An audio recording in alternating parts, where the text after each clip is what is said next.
Check 1 2. Check 1 2. Hey. Testing 1 2. We've been having some problems with that mic. I'm wondering if new microphones is in our future. It'd be about $4,000 to $5,000. Yeah, it's mainly this one right now that we've been tweaking. It seems to keep dropping in volume, so we keep trying to raise it up. Eventually, this might be able to raise it. I don't know what the deal is. We don't know if it's the mic. It's got to be the mic because it's not affecting any of the other. So it's not the board. Hey, I just want to say hi, how's man. Fremont? Good. Yeah. So, hey, let's get together sometime. Yeah. Wonderful. Maybe do a little exchange. Have you? Oh, I like that. Yeah. That's what I tag on all my salutations with. Oh, I'm is that sorry, right? I didn't mean to interfere. This is perfect. Good to see you. Love what you're doing. Keep up. They treating you well? They are. Yeah, it's going really well. You got coverage over there at the. Oh, I got an associate. So Oh, she's so got- nice. Yeah. You know, I can tell her what to do, but she's gonna do what she wants. So, Yeah. good to be able to get away. That's everybody here. That's a good thing. It is.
He's just become even shorter.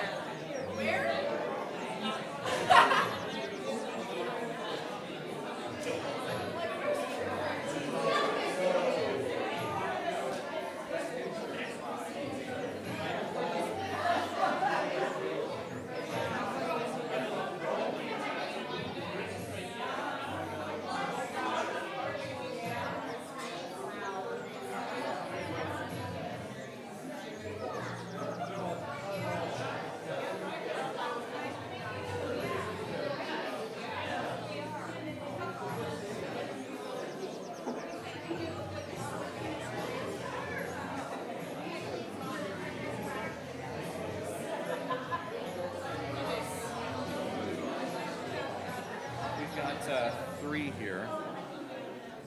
And you do a good job of this. We're just trying to remind people to introduce themselves. It's the 3 here, and then these are all being read by somebody else. Unless, I can't do Billy's again? yeah, you can go up there and give visual aids if you want. I'll just have to steal Will's guitar. Just to make point at them. Yeah. And I haven't seen the Julie here yet. Is she doing Friendship Home? If you don't see her, you know I who can Julie do is? that. Yeah, I believe I saw her last. Okay, if you don't see her, go ahead and come up and read that Got one, it. if you would. And then Betty's going to talk about the spirit of generosity, and then Sounds after that, good. it just goes straight to Will. So you might be done here, or you might be done here. Sounds good. Perfect. Great. Yes. Thanks for reminding me. Forgot already. I'm Space Cadet. Check 1 2 1 2. Check 1 2. This mic is really hot right now. Should I test how far away I need to stand from it? Testing 1 2. Or just But she has a projecting voice too. So. I she can does. probably do it without the mic if I'm being honest. I'm gonna turn it down just a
Check 1 2.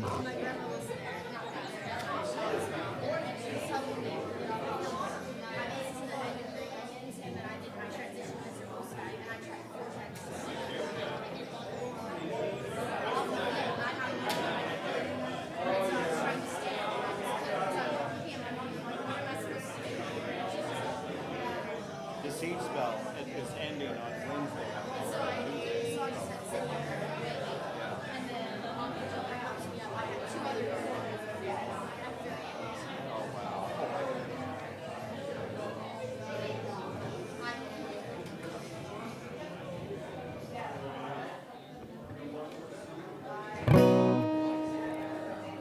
Good morning, everybody. How's all the neighbors doing today?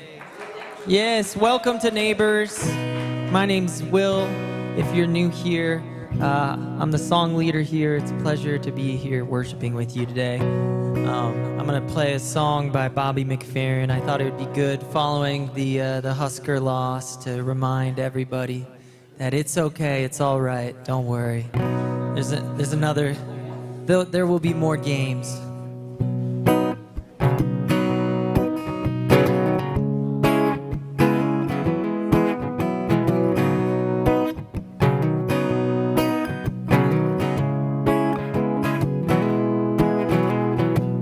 Well, here's a little song I wrote. You might want to sing a note for note. Don't worry. Be happy.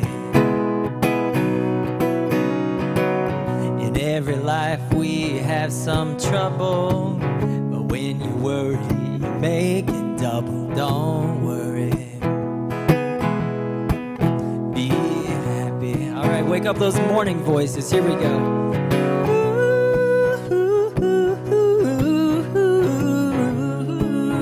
Don't worry. Be happy. Said,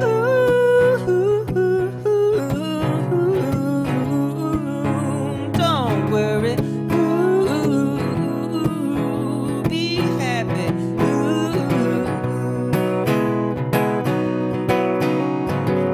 Ain't got no place to lay your head. Somebody came and took your bed. Don't worry. Be happy. The landlord says your rent is late. You may have to litigate. Don't worry. Be happy. Said,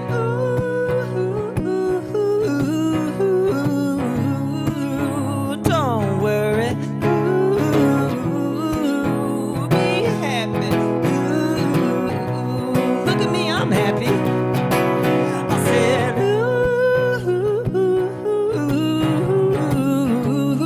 here, I'll give you my number. You can call me up. Whenever you're sad.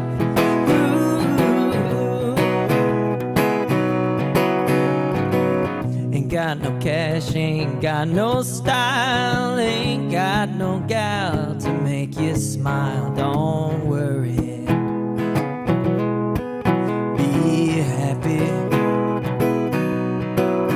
Because when you worry, your face will frown, and that will bring everybody down. Don't worry.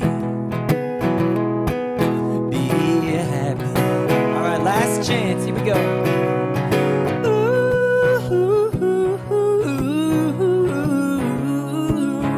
Don't worry.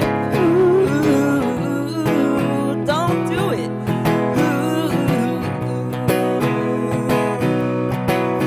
Said,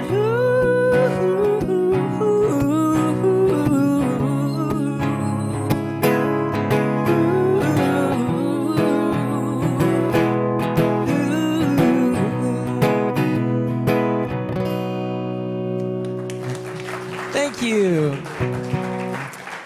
Welcome, welcome. And now for some morning announcements.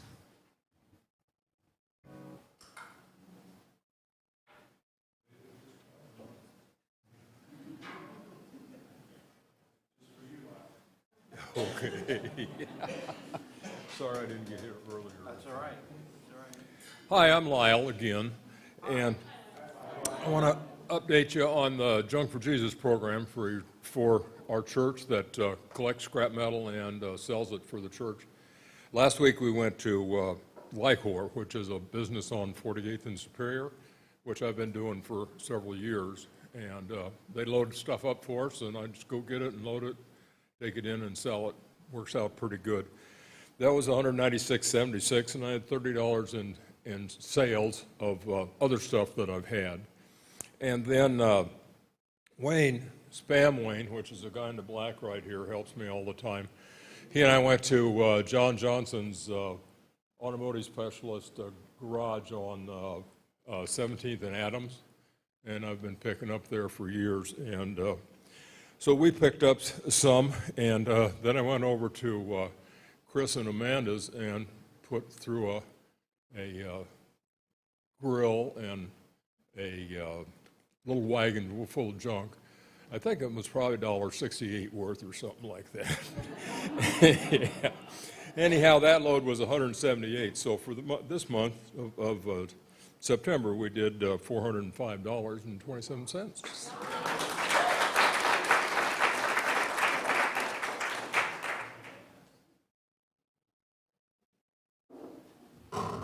Lyle's a little tall for me. But anyways, if you would like to get connected, hold on, I forgot. Hi, my name's Nicole. Sorry if I haven't met you yet. And I often do the announcements at the later service. If you've come to the earlier service or watched it online, you've met my partner in crime. And so if you would like to stay informed with things that are happening at Neighbors, you can text the word Neighbors to 402-512-1856. And you can also fill out a communication card if you'd like to. I don't have one. Here they are, and if you want, you can just fill it out and leave it on the table, and we'll pick it up after the service. If you would like to contribute financially to our church, you can support our church by giving through the giving box around the corner, by going on our website at neighborscommunity.org, and of course you can always mail checks to 575 Fallbrook Boulevard, Suite 102, Lincoln, Nebraska 68521. And if you would like to learn more about why our church is here, what we do, and just our overall message, even of love God, love yourself, and love your neighbor, we are having a Learning More About Neighbors. You can join us for pizza and an informational conversation about what it means to be a neighbor. And, you know, it's what's this church all about? How has it evolved? And what does it mean to be a member? And everyone is invited, whether you're brand new or you've been attending Neighbors since the beginning. You can join us on Wednesday, October 4th at 6 p.m.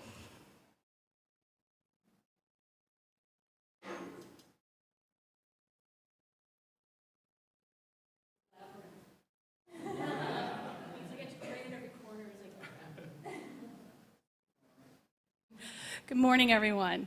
My name is Stephanie Clark, and I am one of the team leaders for Justice in Action. Just a little bit of an update. We continue to be busy after our first full year of last year, but over the summer, we have two main areas that we have been doing research in, or have been our main justice topics. We had one group that was looking at going through the problems of going through the mental health system within Lancaster County. We made an ask for them to develop a navigator system for people to walk people through the process of our health system. They've been looking in two different programs, one out of Canada and one out of California, and they're trying to develop a program that will work here in Lancaster County. I was more involved with the criminal justice research group. We had some major asks. One was for there to be a system or a dashboard that you could track the. I get nervous second time around. Anyway, that you can track the numbers that are going through our prison system, pretrial prison system. We saw a preliminary view of that, and it should be up and running in a couple of weeks. You can go online and track the numbers day by day. The other thing that was our big ask was what happens during pre-trial and the amount of people that are going into the jail system. We had the opportunity to meet with our new community corrections official, Mr. Kilpatrick, and he has a strong background in pre-trial holding for pre-trial, so that we can keep people out, other options for keeping people out of the jail. Also has a strength in diversion courts, which is one of our other asks. The third ask was that we have more accountability, and he comes to us with a strong background in creating those systems that will show accountability. This year we're going to continue in those two areas, but we are also having listening posts for you to tell us what is weighing heavily on your mind. What keeps you up at night? What are your issues that you see where we need justice working more strongly here in Lancaster County? We had one listening post last Sunday evening. The women will have theirs tomorrow evening at our women's group. And for those of you who do not identify as a woman and others that cannot make that meeting tomorrow evening, we will have another listening post next Sunday evening as well. If you're more interested in learning more about Justice in Action, or if you want to be involved and cannot come to those listening posts, please contact either me or Lynn or Dave, whose last names have left me. Pardon me? Beckner. Thank you. So I guess that's it. Thank you very much.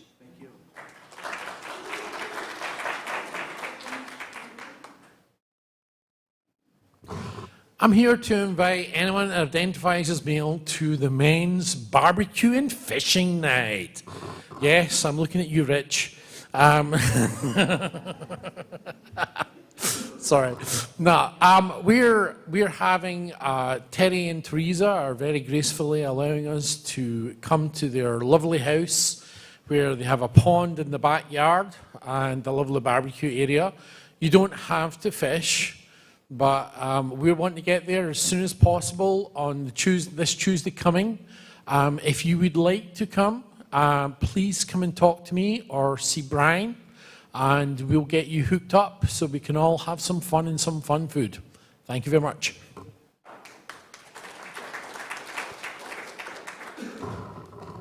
Howdy neighbors, it's me again.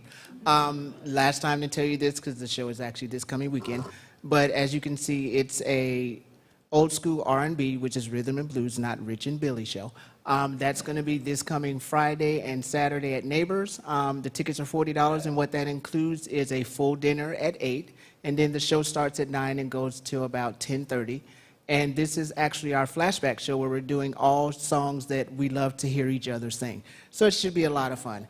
And also, for those of you that have purchased your tickets, please see me after service today, because I did find out that the note that was supposed to be on there where you could put neighbors so everybody could be seated together wasn't on there. So if you would like to sit with your neighbors at the show, see me afterwards and I could get the names and I can make sure that everyone is seated together. So hopefully see a lot of you guys there this weekend. Thanks.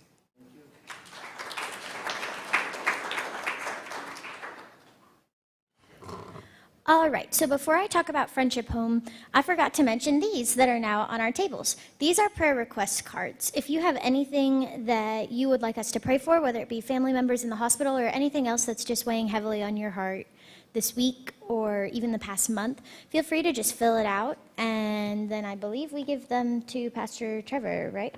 Somebody will take them. Or someone will take them. Okay, now for Friendship Home. Friendship Home is Lincoln's domestic violence shelter, and they need our help. You can join us on Sunday, October 8th, as we walk the Fallbrook area to help collect donations for Friendship Home's annual fundraising event called Safe Quarters. We'll start at Fallbrook's YMCA, walk around the neighborhood, and help raise money for people empowering freedom from domestic violence. And I heard Julie say this last week, you won't be traveling in like big groups of like 8 or 9. You'll probably be splitting off in pairs or in sets of 3.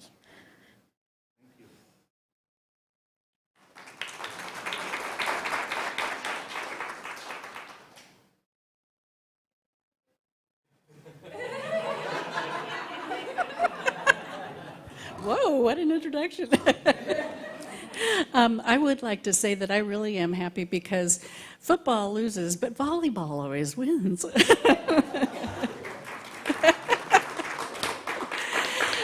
I'm going to take a couple extra minutes here and go beyond my time because I just want to recognize something that's happened here this morning. Nebraska Wesleyan University is our Methodist institution in the other corner of town. Yes, there is another university other than the University of Nebraska. And Nebraska Wesleyan is amazingly represented really well today. Friday night, Brian, raise your hand. Brian and I celebrated our 50th reunion from graduating from Nebraska Wesleyan University. What? Same class, yes. In fact, we were in the same pre-calculus class at Nebraska Wesleyan our freshman year, and I majored in English. Also, Tony Dawson. I worked at Nebraska Wesleyan most of my life, and Tony was a student there. He's a little bit younger than Brian and I, but has been a Methodist minister all his life. He's currently at Fremont, but he's visiting us today. So I got to know him as a student, and he's now here. And this table over here includes 5 of the first-year students at Nebraska Wesleyan this fall. So welcome them. Did I miss anybody else that has Nebraska Wesleyan connections? From Scotland. Yeah. Maybe we had a satellite campus there. This morning what I'm going to talk about, oh, by the way, I'm Betty Olson. This morning what I'm going to talk about is neighbors. This last year, I feel like there really is something transformative happening here. I was gone most of the winter because of a family illness, but when I returned in March, things felt a little different here. Trevor and Will seemed even more inspirational than when I had been here in the fall before. There were many new faces, and some of you are those new faces. Conversations during break, before, I don't know if you noticed the volume level before service today, and after service, conversations were so energized. Singing was joyous, and we saw that this morning with Happy. Yeah, and the energy here just seemed palpable. There was just something different. And then we asked for volunteers for Pride Festival, and we had over 24 volunteer, where we'd only had 7 the year before. We asked for funds for our butt-friendly chairs, and we exceeded our goal. In fact, I don't know if you know, but every week that sample chair, that comfortable chair, is rotating, and it's right over here. You want to raise your hand? Okay. Also, during that time, the time since I came back, people were coming to us suggesting a mental health ministry, a prayer ministry, youth ministry, and several others. So we did a survey of the ministries that had been suggested, and we now have team leaders for all of those and volunteers for all of those. The response was really amazing. So I've asked myself, what is happening here? And I've been coming probably about 5 years. It feels like we really are growing into our mission to love God, love yourself, love your neighbor. And I don't think anything demonstrates that more powerfully than how this congregation gives. We give to each other here on Sundays as we share with each other, and as we're inspired by Trevor and Will to live our mission through the week. We give to ourselves individually as we dig deeply and learn to love ourselves as unique and worthy human beings. And we give to our neighbors, both within church and beyond our walls.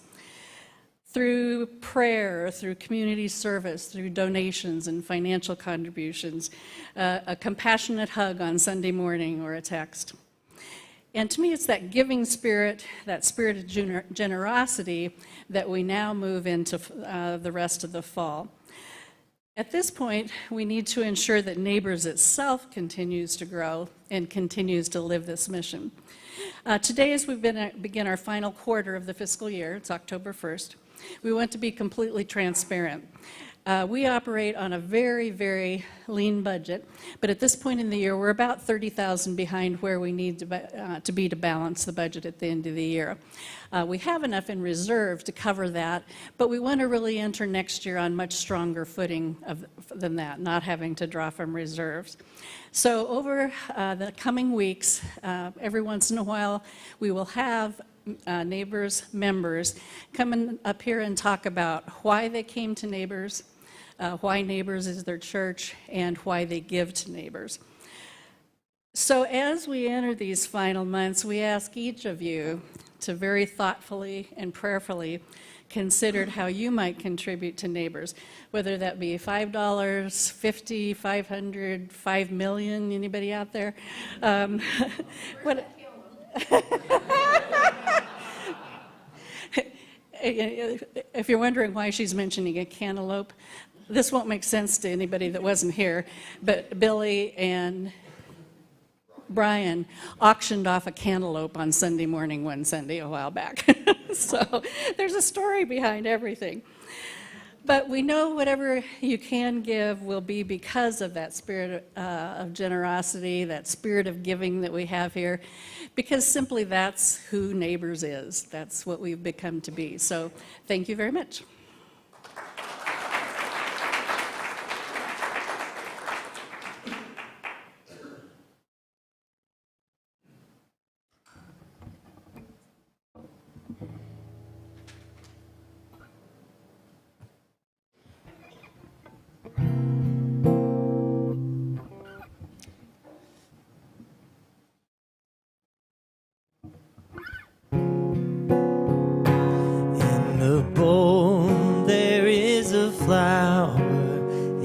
Seed and apple tree, in cocoons a hidden promise. Butterflies will soon be free. In the cold and snow of winter, there's a spring that waits to be unrevealed until its season. Something God alone can see.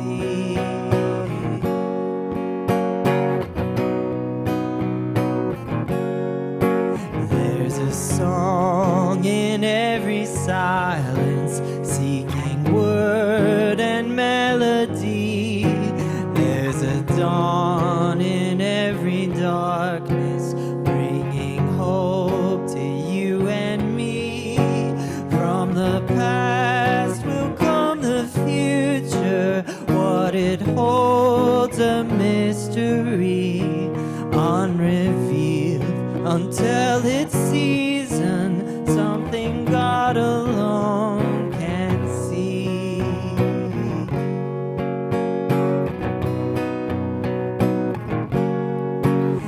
In our end is our beginning, in our time infinity, in our doubt there is believing, in our life eternity, in our death a resurrection, at the last a victory, unrevealed until its season, something God alone can see.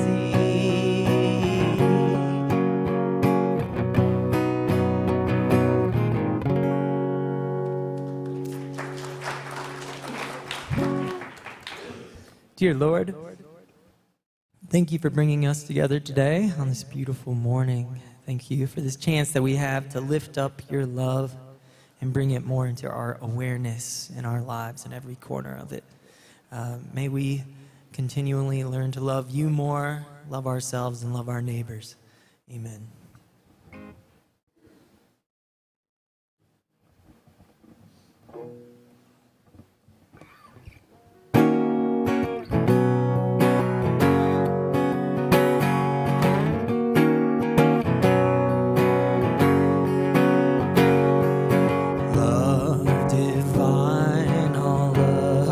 Excelling joy of heaven to earth come down, fix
Thank you. Every week at Neighbors, we like to look at a different animal for a moment before our 3-minute pause, and sometimes we even name that animal. The name of this animal for the first service was Oscar. Anybody have a name that they'd like to give this seal today? The most fearsome predator of the seas for penguins? Okay, what do you got, Tim? Sally. Oh, I like that. There we go. That's great. All right. Well, yes, every week at Neighbors, we like to take a 3-minute pause to get some refreshments and say hello to our neighbors. So we're going to take that 3-minute pause now, and we'll be back with you shortly. Thank you. Hey. Yeah, I'm glad everything worked out okay. I did. I did. I appreciate the Oh, we're great. my doctor. Minutes That gives you an easy feeling for the rest of the week, doesn't it? Thank you. Tell me.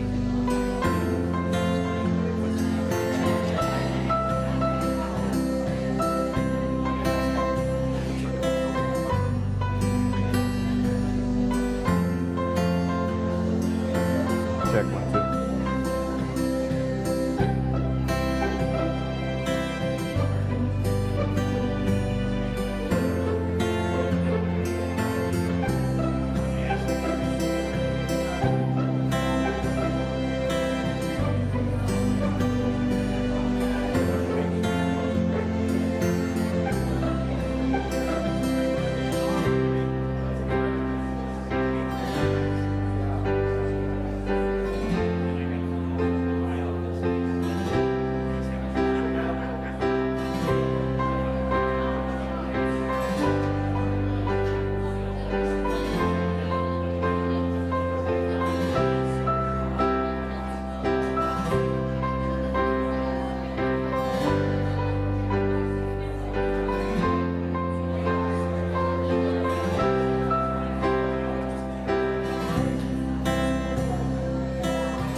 Dark and all alone, growing comfortable. Are you too scared to move and walk out of this tomb?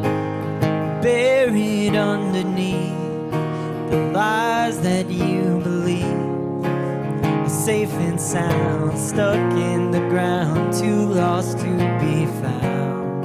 Your choice to see, and it's time to leave. Come on and rise up, take a breath, you're alive now. Can't you hear the voice of Jesus calling us out from the grave like Lazarus? So brand new, the power of death couldn't hold you. Can't you hear the voice of Jesus calling us out from the grave like Lazarus? Rise up, rise up, out from the grave like Lazarus. When he said your name, the thing that filled your veins was more than blood, the kind of love that washes sin away. And now the door is open wide, and the stone's been rolled aside. The old is gone, the light has come. So come on and rise up, take a breath, you're alive now. Can't you hear the voice of Jesus calling us out from the grave like Lazarus? So brand new, the power of death couldn't hold you. Can't you hear the voice of Jesus calling us out from the grave like Lazarus? Rise up, rise up, out from the grave like Lazarus. He's calling us to walk out of the dark. He's giving us new resurrected hearts. He's calling us to walk out of the dark. He's giving us new resurrected hearts. Come on and rise up, take a breath, you're alive now. Can't you hear the voice of Jesus calling us out from the grave like Lazarus? So brand new, the power of death couldn't hold you. Can't you hear the voice of Jesus calling us out from the grave like Lazarus? Rise up, rise up, out from the grave like Lazarus.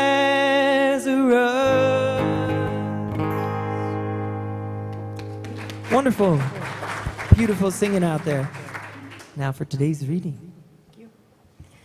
Good morning. Hi. Hi. Today's reading is from Matthew 26, verses 69 through 75. Now Peter was sitting outside in the courtyard. A female servant came to him and said, "You also were with Jesus the Galilean." But he denied it before all of them, saying, "I do not know what you are talking about." When he went out to the porch, another female servant saw him, and she said to the bystanders, "This man was with Jesus the Nazarene." Again, he denied it with an oath, "I do not know the man." After a while, the bystanders came up and said to Peter, "Certainly you are also one of them, for your accent betrays you." Then he began to curse, and he swore an oath, "I do not know the man." At that moment, the cock crowed. Then Peter remembered what Jesus had said, "Before the cock crows, you will deny me 3 times." And he went out and wept bitterly. Thank you. Hi, everyone. How's everybody doing today? We'll start over here. Just wanted to, sorry. Never know how to answer that. If I haven't met you yet, my name's Trevor. I'm the pastor here. I just want to welcome you here. I hope that not only do you find us friendly, that you're comfortable, and that you find this place, I hope you find the love of Christ here. More than anything, this church was built to, with the idea of meeting like they did in the first century, where we just kind of met in a small space, and we just gathered around. We shared stories, we shared songs, and we just shared the love of Jesus Christ. Our vision here is to love God, to love ourselves, and to love our neighbor. And I hope that we achieve that. That being said, Peter is a boob. This guy continues to mess up. The worst thing is, have you ever had a day or a week or a moment where you have had an oops moment? You've either said the wrong thing, or you've put your foot in your mouth, or you've had, done something that you shouldn't have, or anything like that. You kind of hope that those things kind of go away.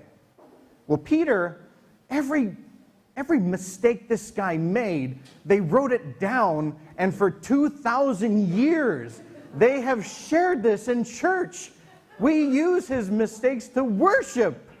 This poor guy. If all of the mistakes that were in his life were on a resume, in today's world, this guy would never be a pastor of a church. He would never even be a greeter at Walmart. He would not pass the interviewing process. There are many things that he's done. First off, the scene here is that Jesus has been taken away, and Peter has followed behind, and he's sitting out there on this porch-like area. Jesus is being tried by Caiaphas and the religious leaders, and Peter's out there, and he's standing there trying to be nonchalant, and people start to recognize him. One of them says, "Hey, aren't you the guy that was with Jesus?" And he says, "No, I haven't. I don't know what you're talking about." And then he says, somebody else comes up and says, "I'm sure you were with them, weren't you? You hung out with these guys. They've been all over the place. You've been with them." And he says, "I don't know anything what you're talking about." And somebody says, "It's by your accent." The Galileans, they had accents, just like we have regions and all of this kind of stuff. And the Bible says that he swears. Sometimes we try to work that as in like he swears an oath. No, he actually cursed. They had the words that we use today, they had back then, only they were in Greek. But they sound so much better, when you read them in the King James Version, But he swore up and down, and he gets animated and stuff, and he says, I don't know who this person is. And then the rooster crows. And at that moment, he realizes not only has he proven that Jesus has the power of prophecy, he's also proven that once again, this guy has messed up. Once again, this guy has added to the list of things that he has screwed up over the years. His resume, like I said, is one that just doesn't look good. Let's start with the first. You got the walking on water. Welcome back. You got the walking on water, where Jesus does this miraculous thing. Peter's in a boat, and he's walking on water. And Peter says, "Oh, hey, I really want to try that. Hey, Jesus, can I try that?" And he says, "Well, do you have your floaty?" And he says, "No." But so he goes, "Okay, well, we can just come on." And he walks, and then once he gets out there, he says, "Oh, this doesn't make sense. I'm not supposed to be able to do this." And he sinks. And Jesus has to scold him and say, hey, you don't have enough faith, Peter. And that's the first thing on his thing. So if you're keeping track, that's the first thing. Sinks down. Jesus says, you screwed this one up. Then you've got the "get behind me, Satan." If you are having any resume to be a religious leader, the first thing they're going to ask you is, did Jesus ever refer to you as Satan? You hope they don't ask that question in Peter's case, because that's what happened. Jesus is trying to tell people that he's got to do this mission and all of this kind of stuff. And Peter's out there going, "I'll fight you to the death, and they'll protect you," and everything like this. His voice actually gets like that. He says, "I'm going to help," and stuff. And so Jesus is saying, you're blocking, you're getting in the way, you're doing the devil's work here by trying to throw me off path. And so he says, "Get behind me, Satan." That's a downer. That's one of those things where it's like, man, the Son of God just called me Satan. How do I, that's weird. I'm not going to share that on Facebook. And then he fell asleep. We covered this just a couple weeks ago, where Jesus wants his closest friends to be around him while he's in grief and he's in mourning. And Peter cannot stay awake. And Jesus calls him out by name again and says, "Peter, why can't you just stay awake?" And Peter answers him by snoring and falling asleep again. 3 times. 2,000 years we're talking about this. Then the ear.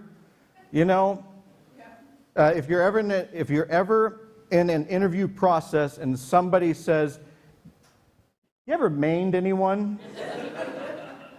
That's when you just, Peter throwing the knife, we just covered this a little bit ago, lobs a guy's ear off, you know, and how do you explain? Well, you know, Jesus put it back, you know, it's all fun and games and everything like that. And then he gets scolded because Jesus points again at him and says, "You're an idiot, you know, you put the knife away," and all this kind of stuff. And so Peter runs off and feeling bad. And now we've got the denying Jesus, where he denies him 3 times. This guy cannot catch a break. This guy continues to be a doofus. And this guy is the one that Jesus said, "You are the rock that I'm going to build this church on." If I had one of those, I would not be preaching up here, especially the ear thing, I'm pretty sure. But I think it's fair to say that every single one of us has had an oops moment, a time when we have done something we shouldn't have. Quick show of hands, has anyone had an oops moment? If you are not raising your hand, this is your oops moment right now. I'll go over a couple here. I was newly married. My wife Allison is over there. We've recently celebrated 9 years. Yeah. I've heard, actually, that somebody over here has celebrated 50 years of marriage right there. Yeah.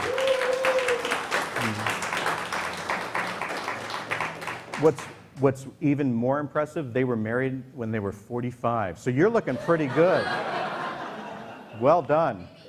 And it's the daily walks, I'm telling you. Well, when I first got together with Allison, her mom, Nancy, my future mother-in-law, was so kind and just so welcoming. Welcomed me into the family, so hospitable, just, I mean, a delight. And I thought, you know, I was really falling for Allison, so I'm going to write her an email. And I wrote this email about just how wonderful she was and how nice it was to be, you know, kind and everything. And I sent it to her mom, Nancy. Thought I'd get some good points, you know, wouldn't hurt. And then Allison pointed out after I had already sent it that the entire email I referred to her as Karen. So, yeah, that's a bad thing right there. It gets worse. When Allison and I were dating, I was pastoring a church, and for the first time, Allison came to the church to watch me preach and everything like that. We had a large crowd. We had about 130 people at this church. And I decided to introduce Allison to the congregation. I called her Amanda. Yeah. What's even worse is Amanda was my secretary's name.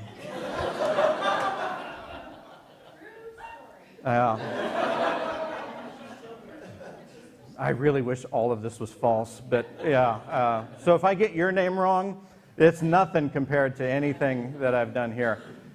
Dishwasher soap. I ran out of dishwasher soap one day, and I thought, well, we have Dawn. So I thought we would take the, you know, it was not my fault. I was left unsupervised. I was 45 at the time. And I poured the Dawn liquid soap into the thing, and then I went to get some work done. And then I came back a little while later to find that I had just entered what looked like an episode of I Love Lucy, because I'm kidding you not, the kitchen floor had soap bubbles up to here all over. Couldn't clean it, just moved. That's what we did. So. Yeah, that dishwasher broke last week too. So. Was that you too? Oh, shut up. Oh, and here's the one too. The chairs, these uncomfortable chairs, we're getting new chairs, but these uncomfortable chairs, I know that 90% of you have a numb butt right now. This was my suggestion when we first came. I was eating at a Godfather's Pizza in Omaha, and I texted leadership team, and I said, I've got the perfect chair for it, please. To my defense, Seth, who is running camera, agreed. So I wasn't in this all alone here. Oh, and to add one more that's not on the list, when I grew out my beard, it comes out more white, you know? So I tried that Just for Men, you know?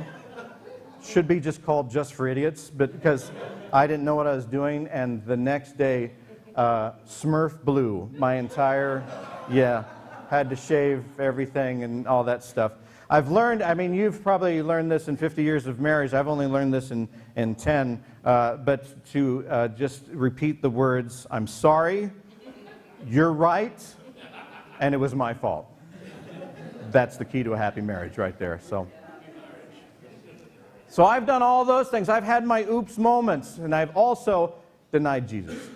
I have also denied Jesus.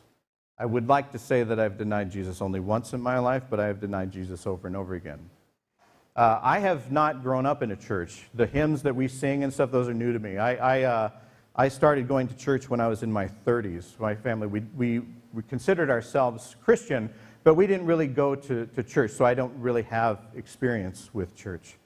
And there's one particular time that I remember that I had a past that I made a lot of mistakes and a lot of poor choices and everything like that. And when I was in my mid-30s, I started to experiment with Christianity and wanted to delve a little bit further into it. I started to feel this kind of closeness with Christ. I have a feeling I had not ever experienced before, and I was really starting to understand that I was loved for who I was, and it was a overwhelming experience. And I was attending this church at the time, and at the time they had these rubber band bracelets that people were wearing, you know, like the Live Strong and things like that. Young people would wear a bunch of them to look hip. Middle-aged people would wear them to look like they were young. Never worked. But I wore one, and I ran into a friend of mine that was from my old days when I was making poor choices. And we got to talking, and it ended up that I needed to give them a ride someplace. And as we were riding, you know, they're sitting here, and I'm driving, and I've got the bracelet right there. And they looked at that, and they said, what's that bracelet there? And this would have been a moment where I could have said, you know, amazing things have happened to me. I'm turning my life around. I'm feeling more about this message of love and kindness and all of this stuff. But instead, I just went, oh, it's nothing, you know. And they said, but it says Jesus on there. Are you like religious now?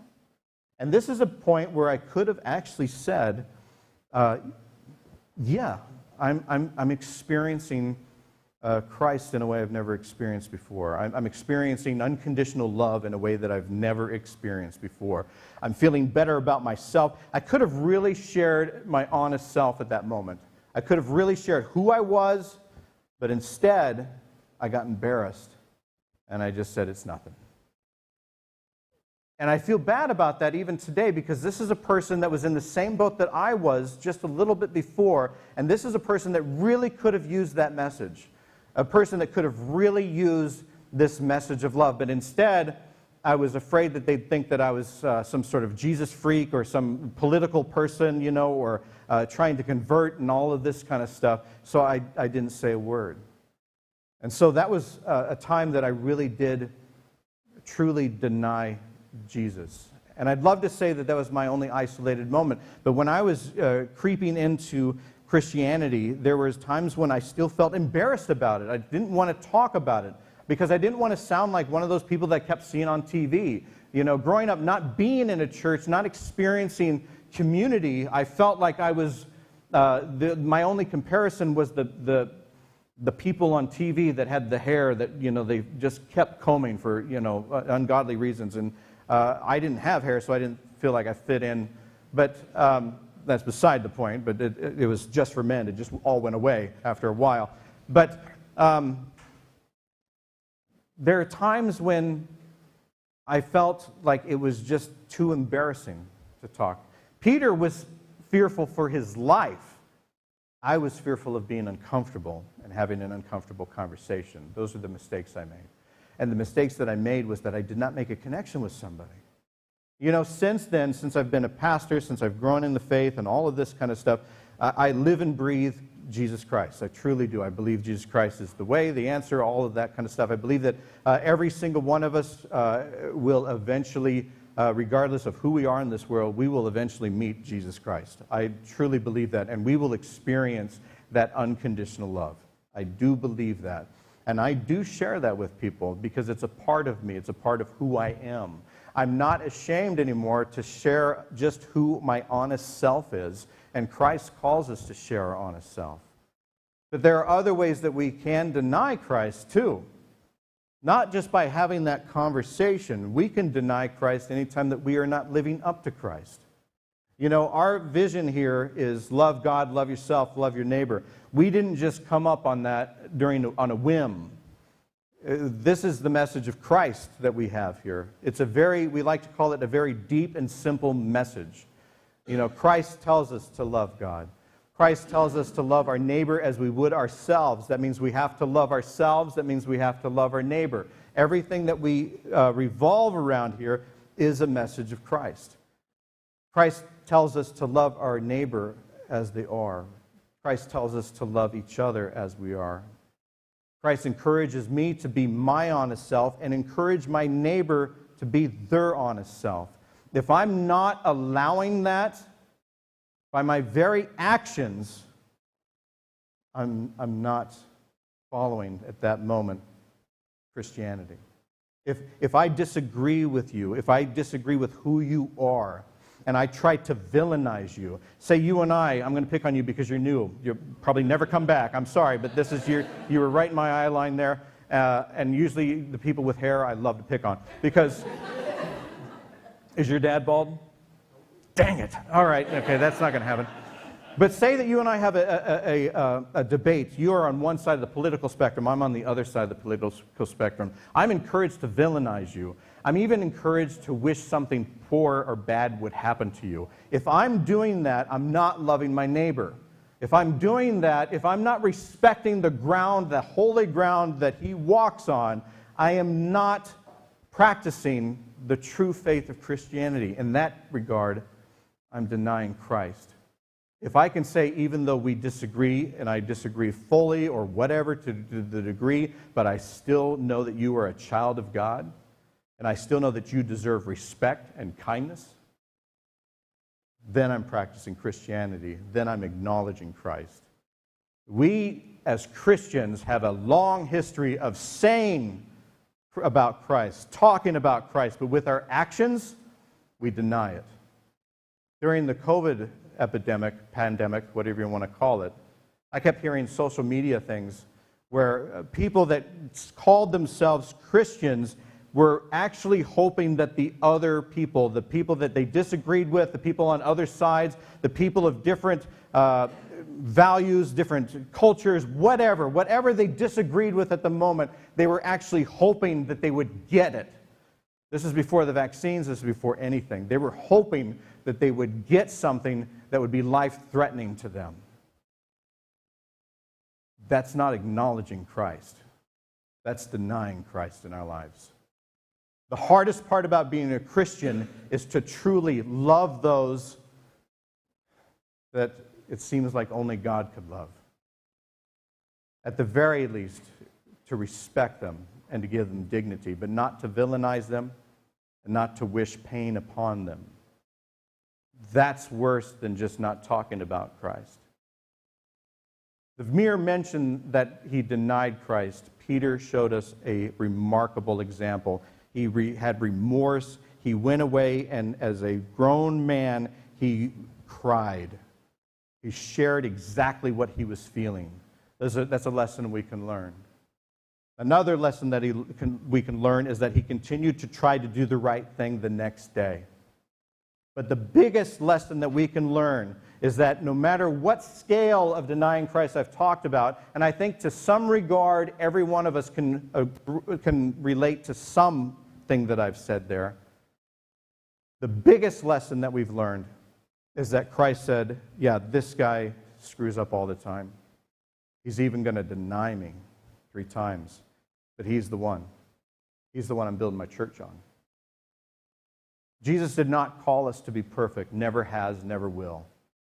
Jesus does not create that Christian that sits and just looks all polished and wonderful and doesn't swear and all of that kind of stuff. Jesus calls boneheads and says that is who Christianity is.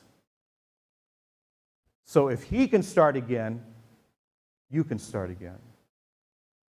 Whatever we've done in our lives, whatever we've done to deny Jesus, whether it's with our words, our lack of words, or with our actions, we can start again. We are exactly who you are is exactly who Christ called. It's exactly who Christ needs in our church. And we need to remember that for who we are, and we need to remember that for who they are. Wherever we go, we are in God's kingdom. We are in God's church. We are among God's people. I pray that we always remember that and we act that way, because that's what being a Christian is all about. By the way, oops spelled backward is spoo. Means nothing. I just wanted to say that. Would you pray with me? Gracious and loving God, every one of us will fall flat on our face. Sometimes we fall flat on our face, and other times we take the other people down with us. Help us to pick ourselves up again. And when we can't pick ourselves up, help pick us up. Help us forgive ourselves. Help us to walk again. Help us to start again. And help us to remember that you were right there with us, loving us all the way. In Jesus' name, Lord, we pray. Amen.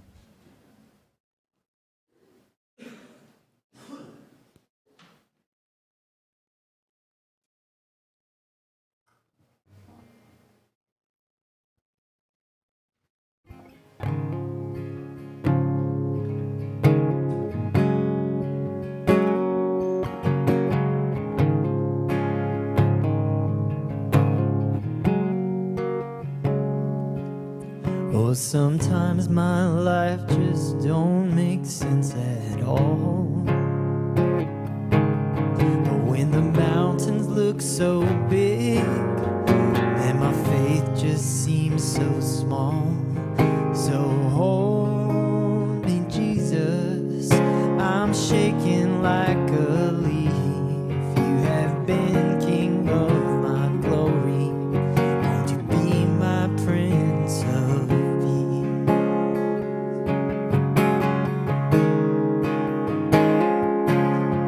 I wake up in the night and feel the dark.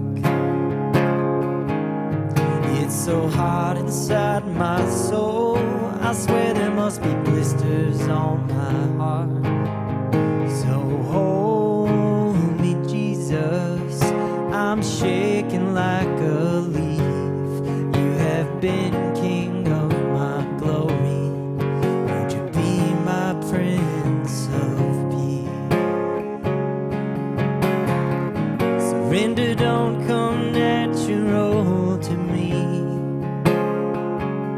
I'd rather fight you for something I don't really want than take what you give that I need. And I beat my head against so many walls. I'm falling down, I'm falling on my knees.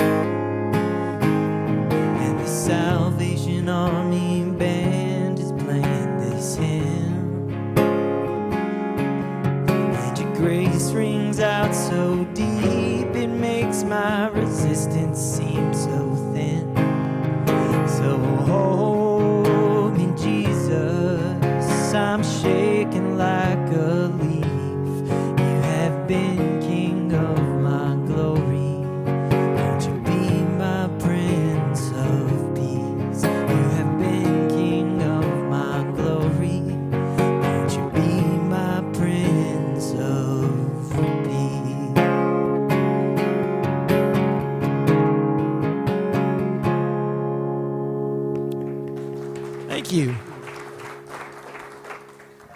we're running just a little bit behind. I apologize for that. We try to be respectful of everyone's time. Most importantly, we try to beat the Catholics to all the good restaurants. So we celebrate every Sunday. That's not true. It's the Lutherans. We celebrate communion every Sunday here because we believe in community. We believe in the presence of the Holy Spirit here. We believe in God's love for all. There are communion sets at your table, and everyone is welcome. Whether this is your first day here or whether you've been here, this is God's table. So that's why we're here. God sat around people that he knew were not perfect. He knew that their mistakes that they had made when he was with them were not over. But yet he still held up the bread and said, "This is my body given to you. Do this in remembrance of me."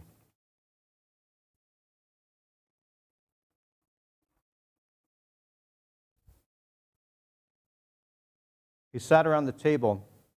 He looked at people like Peter, and he also looked at people like Judas. And he said, "This is my blood given for you. Do this in remembrance of me."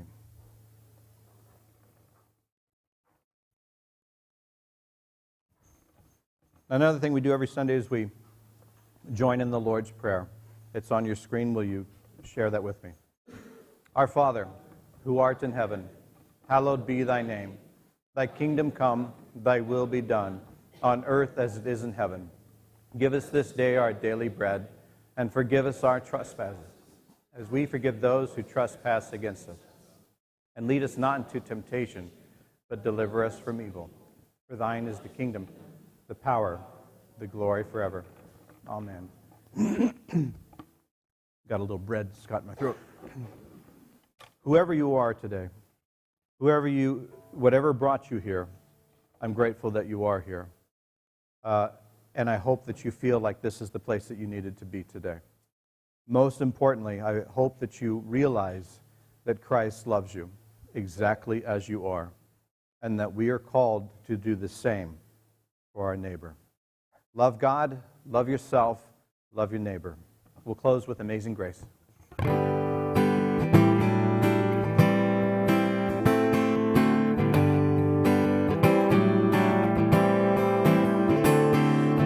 Amazing grace, how sweet the sound that saved a wretch like me.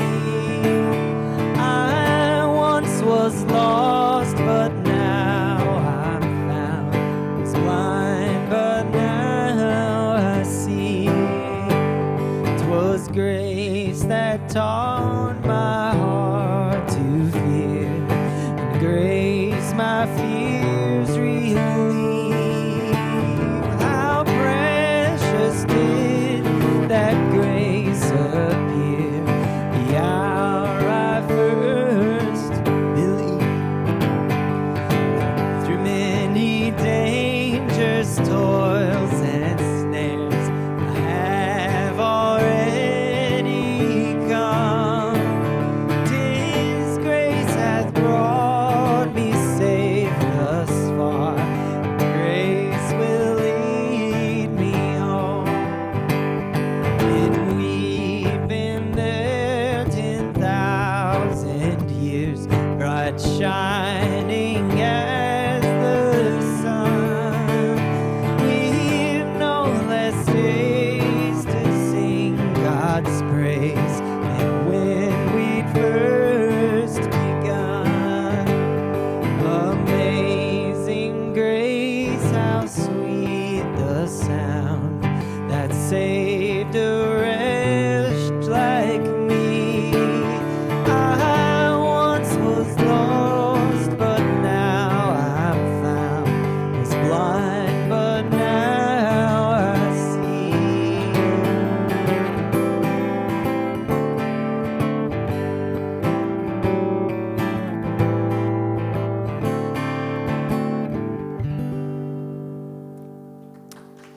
Well, thank you for worshiping with us today.